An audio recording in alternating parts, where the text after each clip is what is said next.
మమ్మను శోధనలోకి తేక దుష్టుని నుండి మమ్మను తప్పించుము. శోధనలోకి, టెంప్టేషన్‌లోకి, దుష్టుని కార్యములోనికి, కీడులోనికి మనం ప్రవేశించకుండా ఆ కీడు నుండి, ఆ దుష్టుని నుండి మనం తప్పించబడడానికి ప్రభుని ప్రార్థన అడగాలి. ఇది అనుదినం తప్పకుండా చేయవలసిన ప్రార్థన.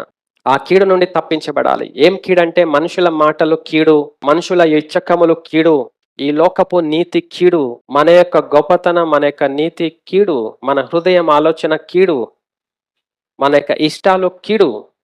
దేవుని యొక్క వాక్యము, దేవుని ఇష్టం, దేవుని చిత్తం అది మనకు మేలు, పరలోక రాజ్యం చేరుస్తుంది. కాబట్టి కీడులో పడకుండా, మనము మోసగించబడకుండా, మనం నశించిపోకుండా దుష్టుని నుండి, కీడు నుండి తప్పించు ప్రభువా అని ప్రార్థన చేయాలి. కాబట్టి మనం ప్రార్థన చేయడానికి ఎలాగ చేయాలో యేసయ్య చెప్పాడు.